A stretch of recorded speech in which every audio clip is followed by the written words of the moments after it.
burdens and our worries and our cares and leave it there.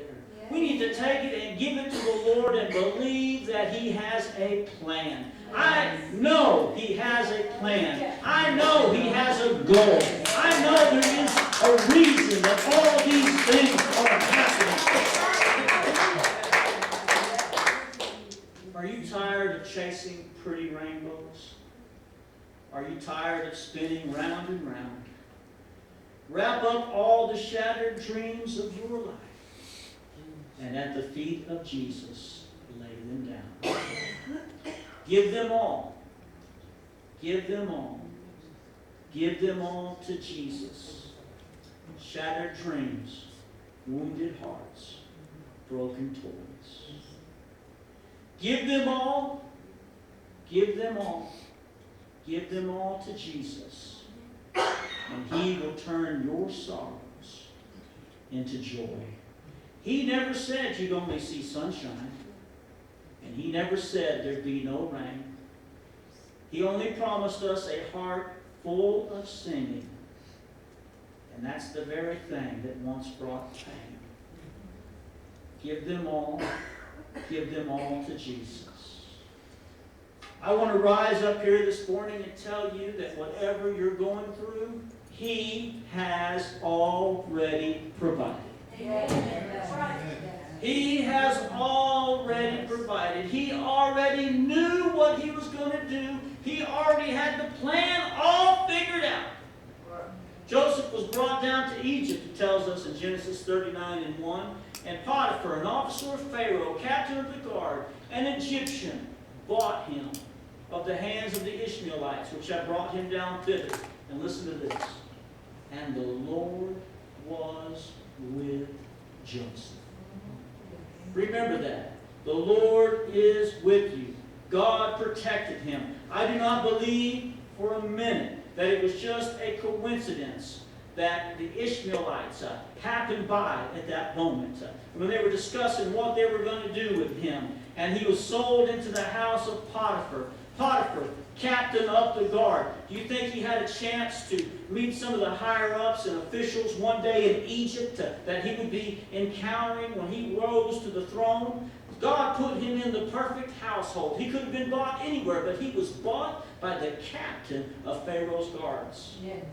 God was setting up everything in the life of Joseph. You can see that God was in control. You know, each of these people that were in his life, they all had their own goals and their own agendas. But I'm going to tell you right now, that doesn't matter. His brothers wanted to get rid of Joseph and his dreams. The Ishmaelites were looking for a prophet, and Potiphar was just looking for a good deal on a slave. But what they could not know is that they were all accomplishing the purposes of the sovereign God. God was already preparing a way for His people to go down into Egypt during the time of the famine. God was already making a way. God was already providing behind the scenes. And that's what He's doing in our life. It may have looked like God had forgotten all about Joseph, but God had not forgotten about him. God knows the end from the beginning. And He knew that a famine was about to grip the whole world. And people would be coming from everywhere to go to Egypt to buy food. And God moved Joseph to the perfect position where He wanted him. Pretty soon he was second only to Pharaoh. And he was in charge of dispensing out the grain.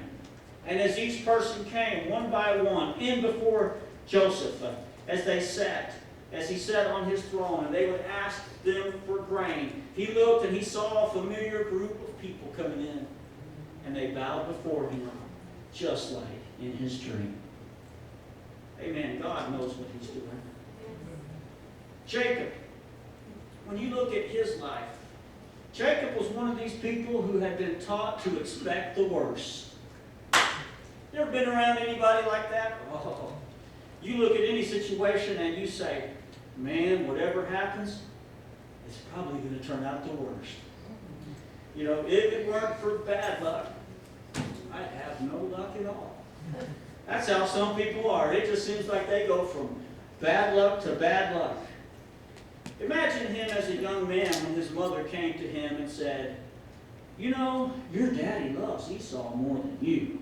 So what you need to do is run over there and kill this lamb and then take the fur, put it on you like this because he's going to give the birthright to your brother. And when his brother found out about it, guess what? Now his brother hates him. So his dad loves his brother more. His mom was helping him on a road to deceitfulness. And his brother hated him.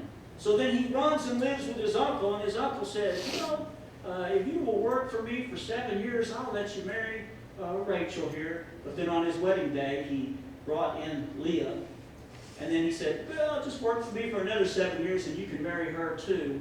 And so now he's had everybody cheat him and abuse him and misuse him. And it seems like he's had nothing but bad luck. And now his sons are born, and his sons come along and they take his favorite son and they sell him off as a slave. So as he sits there, he's heartbroken. His favorite wife is gone. His choice to head the family is gone. His brothers are walking around the house knowing full well that they're lying to him. Right? His whole family has been plunged into the depths of gloom and hopelessness. Maybe today you've walked through some hard places that have left their scars on your minds and your heart. Jacob walked through some hard places. Can you see that in the Bible? Maybe you've walked through some hard places. Maybe there's places in your mind that the enemy loves to bring up and to fight you.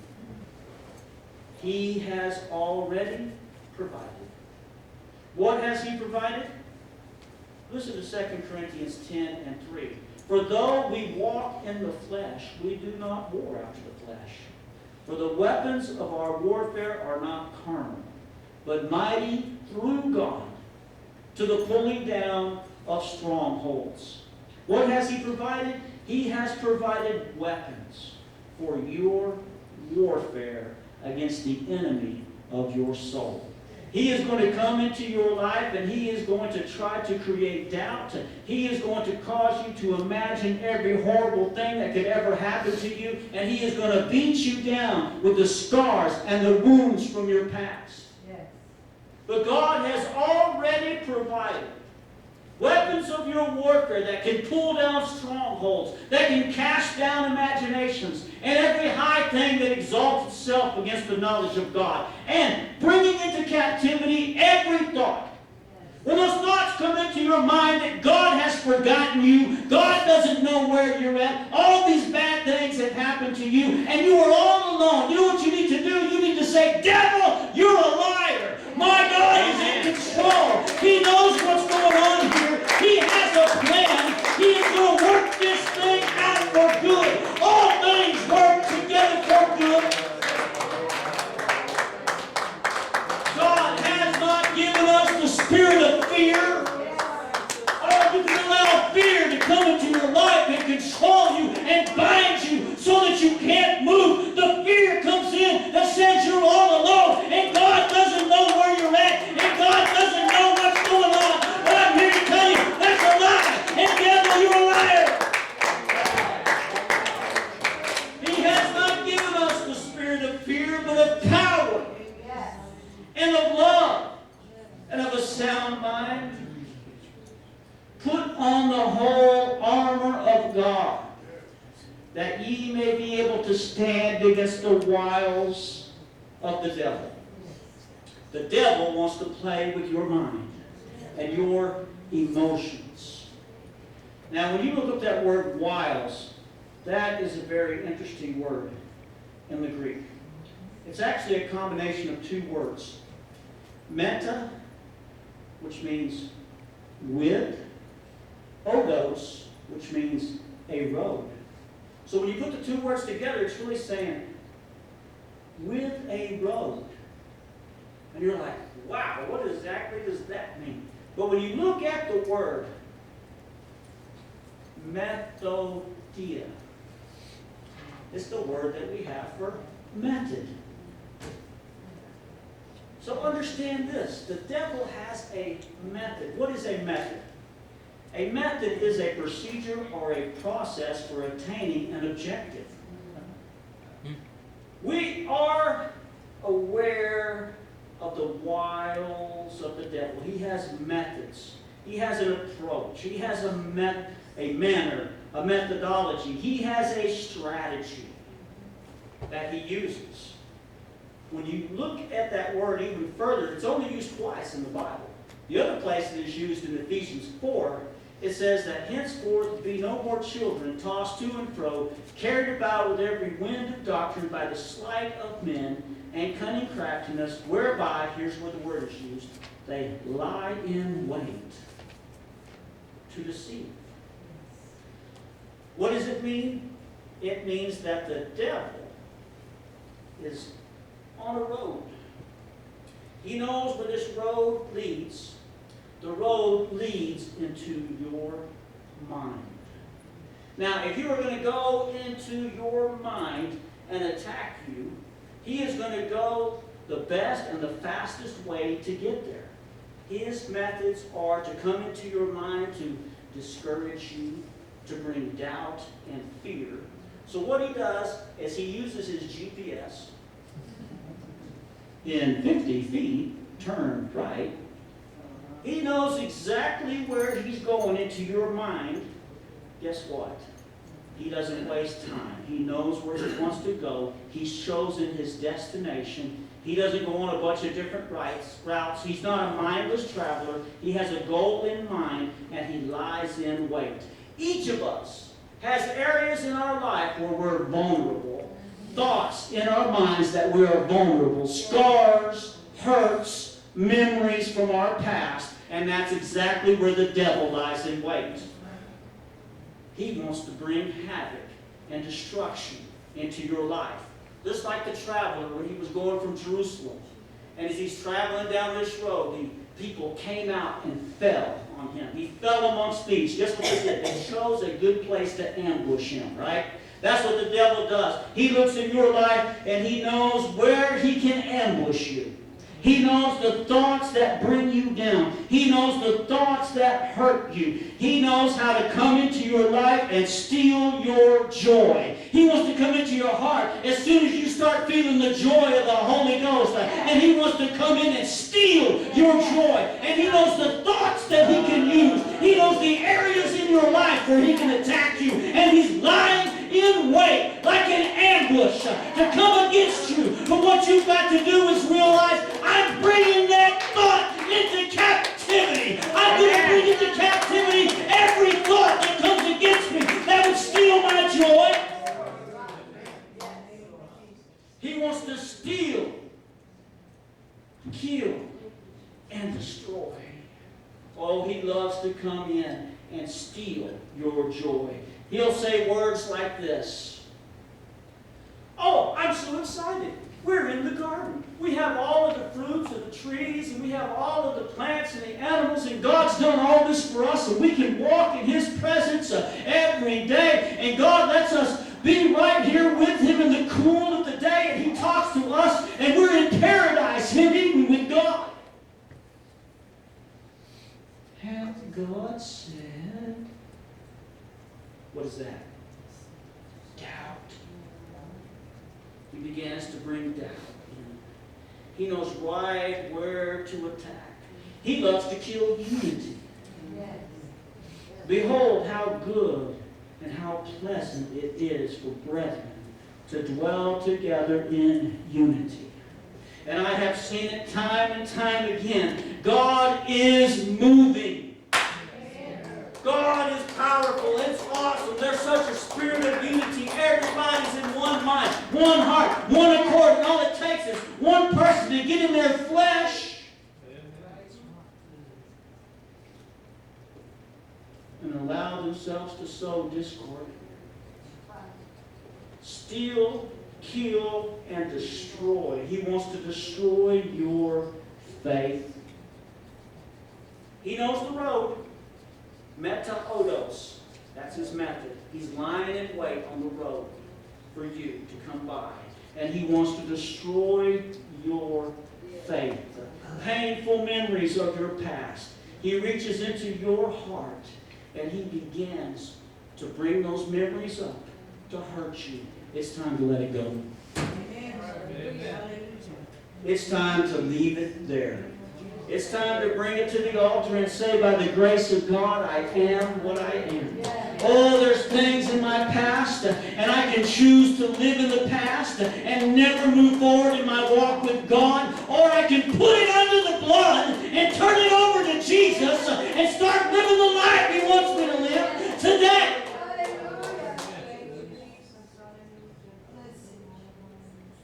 Lest Satan should get an advantage of us, for we are not ignorant of his devices.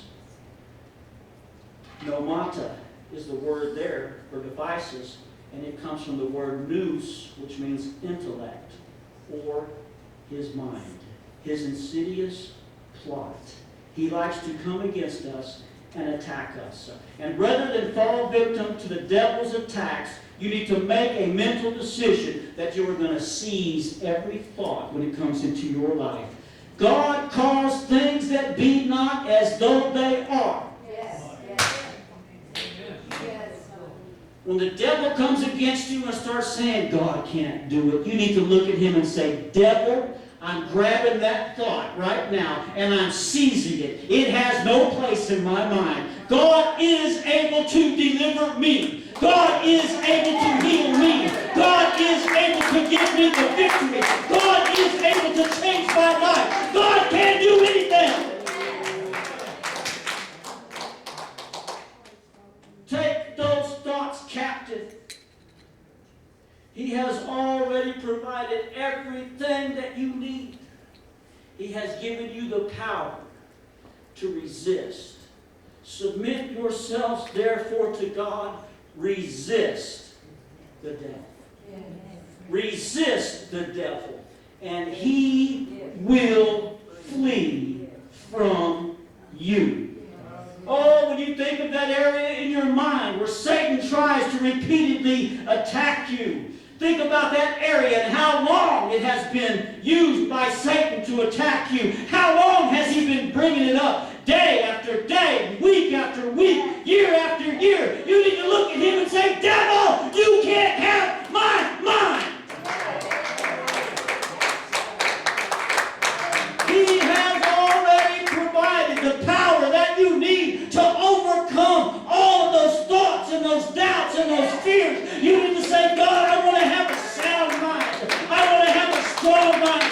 I want to have a heart of faith. I want to look the devil in the eye and say, I'm not the man I used to be.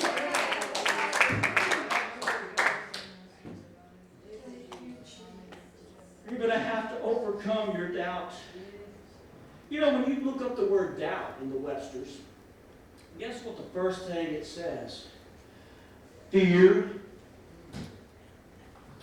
Fear, suspect, to call into question, to be uncertain, to lack confidence. That's what doubt is. Doubt told Jairus, don't bother the master any further. It's too late for your daughter. What did Jesus say? Only believe. Doubt. Doubt told the prophet Elisha, I have no things in my house but this little small pot of oil. That was the voice of doubt speaking. And Elisha was saying, don't worry, just start filling up vessels. God is able. God is able to do it. Doubt is wrong in every case. Doubt is always wrong. And when doubt begins to come into your life and begins to say, God is not able to do that, you need to take a hold of that doubt and say, I reject this doubt in the name of Jesus. I refuse to harbor for one instance a feeling of doubt and despair. I am not going to allow fear to reign in my life. I have the power. I have a God who is able. God, you can do this. There is nothing too hard for you. It's time to stand up in faith and believe that God has a plan and God is able.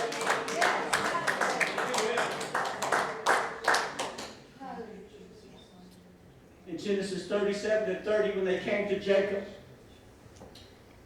he returned unto his brethren and said, the child is not. And I, whither shall I go? But go ahead a few chapters to Genesis 45. And when they told him that Joseph was alive, he says, and told him, saying, Joseph is yet alive. And not only is he alive, he is the governor over all the land of Egypt. Oh, that tells you right there that God had a plan. God had already provided in a way that they could not even see or begin to understand, but God was in complete control, and the providence of God, it came to pass because God was with Joseph. And God is with you today. Trust in the Lord and do good. So shalt thou dwell in the land, and verily thou shalt be fed. Delight thyself also in the Lord. Listen to this. And he shall give thee the desires of thine heart. Commit thy way unto the Lord. Trust also in him, and he shall bring it to pass. Oh, that's the kind of God we serve. The God we serve. I can see Jacob. They came back to him and they told him what was going on. He couldn't even believe it, I bet. What? You've been telling me all these years that he was gone? And now you're coming to me and you're telling me that he's the governor over all the lands of the most wealthy kingdom on earth? You're coming to tell me that? Yes, sir, we are. Well, I don't know if I can believe that. Well, I tell you what, go to the door of the tent and look out there and tell me what you see. And so he walked to the door of the tent and he looked outside and he saw 10 donkeys in the midst of a famine, loaded down with food, provision, and treasures from Egypt. And then he looked over and he saw the wagons sitting there. Those wagons, they were sent to bring him to Egypt. And what did he say? It is enough.